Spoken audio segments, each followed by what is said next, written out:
Galerinha, olá galerinha, vamos que vamos.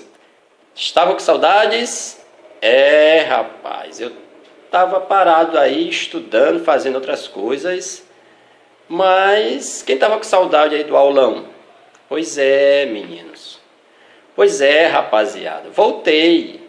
Vou gravar agora aqui com vocês mais um aulão do professor Alain Calvé. Reta final para os concursos aí, gente, vestibulares e principalmente o Enem, não é verdade? Então, nesse calor danado aqui, na minha cidade, né, a gente resolveu fazer mais um aulão. Já esqueceram como é que funciona a dinâmica do aulão? Ah, professor, esqueci. Como é que é esse tal de aulão? Esse tal de aulão de biologia do professor Alain Calvé, que vos fala. Bom, gente, na verdade, o nome chama-se aulão. No meu entendimento, é em função da demora que se dá este aulão. Porque você separa algumas questões. Inicialmente você separou, já separei aqui, estou com material aqui para vocês. E você vai discutir cada questão dessa. Não é simplesmente você ler o enunciado da questão e marcar a alternativa correta. Não funciona assim não. Você vai comentar a questão na medida do possível. Vai interagindo com a questão. E cada questão demora um certo tempo por questão. Aí no final das questões que você separou, na verdade o aulão ele pode ser consociado também com outra disciplina. Quando você faz ao vivo, fiz vários aulões ao vivo, você pode colocar, por exemplo, você pode casar biologia com química, aí você pode chamar de bioquí, né? Você primeiro dá seu tempo de aulas, em sala de aula, depois vem o professor da outra disciplina e continua. Mas é a mesma coisa, a mesma dinâmica, você vai comentando cada questão, você vai interagindo com seus alunos. Quando você menos percebe, o tempo já se foi, já está um tempo bem alongado. Por isso que o nome é aulão, por causa do tempo. Isso no meu entendimento. Mas muito bem, gente. Estamos aqui para contribuir mais uma vez com vocês. Eu já sei que tem muita gente aí que já estudou pra caramba, tá? Mas é para concentrar-se, que é realmente necessário para fazer, principalmente o Enem, requer um certo descanso mental, digamos assim, mas nunca é tarde demais para você revisar algumas coisas, porque o aulão ele acontece com diversos conteúdos que a gente vai comentar aqui, e não é perda de tempo você aproveitar uma videoaula. Existem muitas videoaulas aí na internet, mas a gente tem esse nosso humilde canal, né, do professor Alain Calvé, o canal Alain Calvé no YouTube, mas com a promessa de melhorias. Muita gente está curtindo, visualizando aí, está gostando, se inscrevendo. A gente tem poucos vídeos, mas a gente contribui na medida do possível. A gente vai investir mais na estrutura física do canal, prometo, nos próximos dias. Ainda este ano vai ter uma nova cara, né? A gente vai tentar ambientar melhor as videoaulas do professor Alain Calvé, mas eu agradeço desde já aquelas pessoas que estão curtindo, né? Estão comentando e realmente estou ajudando de acordo com as minhas condições. Claro que eu não estou aqui com o intuito de me tornar famoso. Na verdade, eu tenho essa coisa do voluntariarismo. E ser voluntário, gente, é tudo de bom. Quem já foi voluntário, já fez alguma coisa para a sociedade, prestou algum serviço de forma gratuita. Pois é, a minha intenção é essa, é contribuir. E outra coisa, é importante que você faça aquilo que você goste. Até nas profissões de vocês, vão logo se envolvendo com alguma coisa, até mesmo em sala de aula, ainda quem está no ensino médio, com aquilo que você gosta de fazer. A questão da aptidão para entrar na faculdade é interessante, porque tem muita gente que não entra na faculdade, está lá no primeiro período, segundo, e ainda está indeciso, porque não está fazendo aquilo com prazer. Tente se identificar com alguma área. Você tem um potencial. Tira isso de você, descubra qual é o seu potencial e faça com prazer, faça com gosto. Eu, pelo menos, sou professor há 15 anos e trabalho como ofício da minha profissão. Faço por prazer. Você sabe que nosso sistema aí não permite que o professor ganhe tão bem, né? mas você não vai trabalhar atrelado ao dinheiro. Você tem que trabalhar com amor à profissão, seja qual for, humilde ou não, mas faça com zelo, com sabedoria, que você vai se dar bem na vida. Então eu estou aqui nesse trabalho de videoaula, que é uma extensão do meu trabalho. Tem outras áreas que eu atuo, como saúde pública. E também, para vocês terem uma ideia, eu ainda tenho um grupo de estudos online, que eu tento fazer de tudo para acompanhá-los aí, prepará-los, interagir com eles, acrescentar para eles alguma coisa relacionada ao Enem, à biologia principalmente. Na verdade, a minha metodologia de grupo de estudos online, no WhatsApp, no Facebook, é você interagir com a disciplina, mostrando imagens, comentando as curiosidades, as dicas para o Enem, questões, interagindo nas questões, simulados. Eu tenho áudios que tem aulinhas rápidas que eu chamo. Então você tem que ter uma criatividade. E isso eu faço com maior satisfação. Eu acho que eu estou contribuindo, não só na minha cidade, mas eu tenho um grupo de estudos online do Brasil todo. Na verdade, eu já deixei de apresentar alguns grupos de estudos por falta de tempo. Porque professor também, ele come, bebe, trabalha, namora, curte, cuida da filhota. E assim, professor também é gente. Porque tem muita gente que acha que professor não faz outras coisas. E quando olha um professor assim na rua, fica, professor, o que o senhor está fazendo aqui? Por exemplo, no cinema, você encontra um aluno, é muito comum você encontrar um aluno. Se você encontrar um aluno, o aluno vai ficar te perguntando, professor, o que você está fazendo aqui? Quer dizer, para o alunado, você só precisa estar em sala de aula, o professor não vive. Mas não é bem assim, meus amigos. O professor também vive, é um ser humano normal como outro qualquer. Olha, aqui atrás, nós temos lá o canal, né? O YouTube, professor Alan Calvé lá. Se for uma videoaula anterior sobre dicas de como estudar, de como aprender, acessem lá, Alan Calvé, procure esse vídeo, é muito interessante nesse período agora também, que você precisa estar sabendo como estudar, já no final, mas você tem que ter algumas dicas, tudo que entrar aí, acrescentar, é interessante, certo? Então vamos lá ao que interessa, as questões que eu relacionei hoje para vocês, separei aqui. Gente, ó, dicas de passagem. Em média, 40% a 43% das questões relacionadas à biologia, que são em número de 15 a 16 ou 20 questões, depende da edição do Enem, 40% a 43% em média é sobre meio ambiente, ecologia, certo? Então, gente, vamos se atualizar relacionado ao meio ambiente, vamos ler alguma coisa interessante. Porque o Enem, ele quer saber o quanto você sabe, seu conhecimento global. Quem lê bem no Enem, para se preparar para o Enem, quem lê bem, assiste telejornais, vai se dar bem nas provas. O Enem não quer que você seja um estudante que decore conteúdo, fragmenta conteúdo, não é isso. Ele quer que você tenha uma visão global da situação, você tenha um entendimento abrangente de vários conhecimentos, é isso.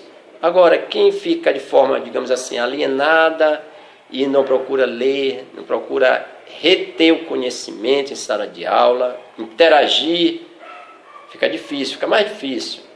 O Enem, ele requer muito entendimento, gente. Vamos lá. Olha, tem uma questão que diz assim, ela é do Paraná. Alguém aí do Paraná? Sempre tem, né?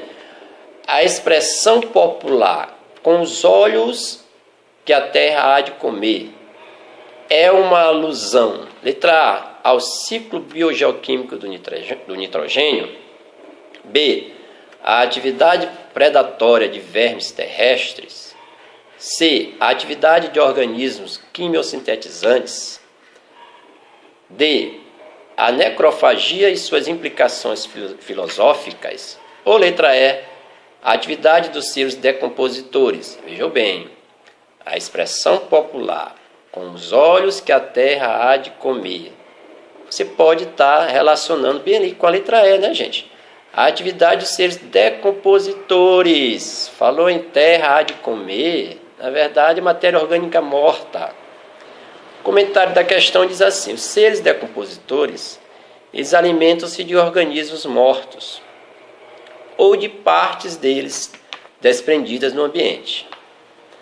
Eles têm um papel fundamental nas cadeias alimentares, pois transformam a matéria orgânica morta em matéria inorgânica simples, que pode ser reutilizada pelos próprios produtores, e aí volta ao ciclo, né? Na verdade, os principais decompositores da matéria orgânica morta são as bactérias e os fungos. Eles transformam a matéria orgânica morta, decompõem em sais, em elementos minerais que vão voltar para os próprios solos. Na verdade, eles reciclam essa matéria orgânica. São decompositores principais, os fungos e as bactérias. Muito bem, falando aqui de cadeia alimentar, né? Onde você sabe que a cadeia alimentar ela tem um fluxo de energia dentro do ecossistema. O que é ecossistema, gente? Ecossistema nada mais é do que componentes abióticos mais componentes bióticos que interagem no meio ambiente.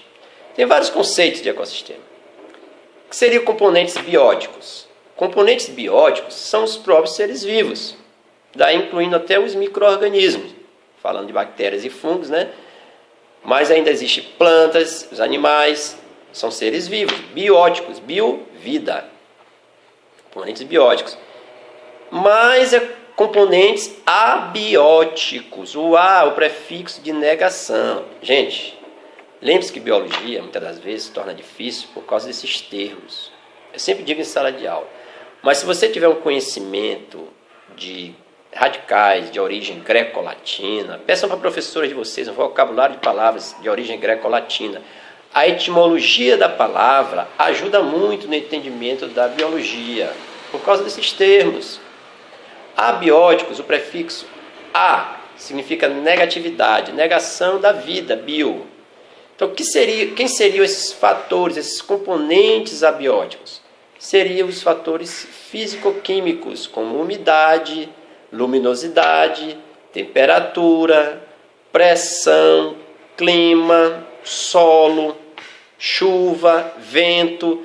Então, tudo que está interagindo com os vivos, que são os físicos ou químicos, vai contribuir para a formação de um ecossistema, certo? Então, a relação de abiótico com biótico é igual ao ecossistema, beleza? Então, numa cadeia alimentar também nós temos esse fluxo de energia no ecossistema que começa lá pelos produtores. Geralmente, os produtores são representados pelos seres vivos fotossintetizantes. E os quimiosintetizantes, por que não? A exemplo lá das bactérias, cianobactérias, não é verdade? Então, os seres que fazem esse tipo de metabolismo químico são fotossintetizantes, são representados pelos produtores. Os produtores são seres vivos fotossintetizantes numa cadeia alimentar.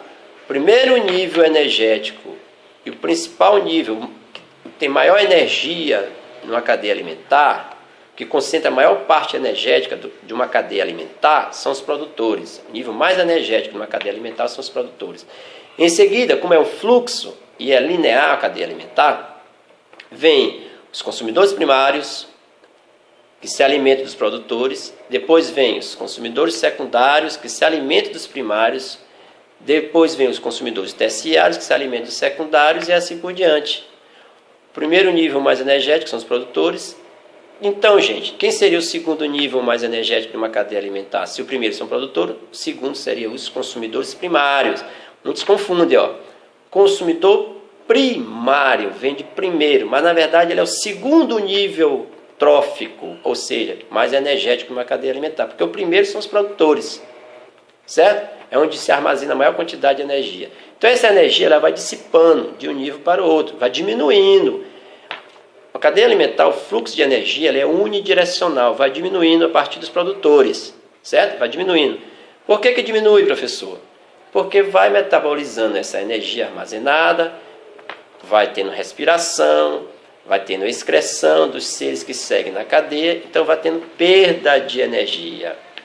Então, a partir do momento que vai mudando de elo vai diminuindo a quantidade de energia. Isso foi uma dica para a cadeia alimentar.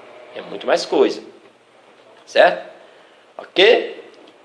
Então, contextualizamos. É assim, gente, que funciona o aulão. Comenta uma questão. Aí, quanto tempo nós passamos numa questão? Vamos de outra, beleza? Sem perder tempo. São Paulo, FUVEST. O tico-tico está comendo meu fubá. Se o tico-tico pensa em se alimentar, que vai comer umas minhocas no pomar. Botei alpiste para ver se ele comia. Botei um gato, um espantalho e um alçapão. Isso aqui é um trecho de uma música, né? Do Zequinha de Abreu, não sei nem quem é. Alpiste é uma sementezinha que dá para passarinho. Fubá vem de milho, na lavoura, na plantação da sua avó, no sítio. Aquele fubá de milho amanteigado, delícia. Cuscuz. Aí você não sabe nem de onde veio o cuscuz, muitas das vezes, né? Muita gente não sabe. É do milho, gente. Fubá. Cheio de proteína, muito energético também, gente. O fubá de milho. É produtor, é milho. Planta. Olha, acabei de falar de produtor. Mas vamos ver o que a questão quer? No contexto da música, na teia alimentar, olha, teia alimentar, da qual fazem parte tico-tico, fubá, minhoca, alpiste, gato. Preste bem atenção que tem quantos elos na cadeia? Desculpe, na teia. Tem o tico-tico, tem o fubá, tem a minhoca, a alpiste e o gato.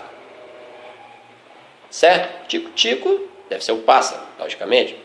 Então aqui nós temos uma relação entre seres vivos numa teia alimentar. Olha o conceito de teia alimentar. Teia alimentar é o conjunto de cadeias alimentares. Gente, na hora que o professor de biologia está dando aula para vocês, lá na sala de aula, e escrevendo no quadro, bonitinho, interagindo.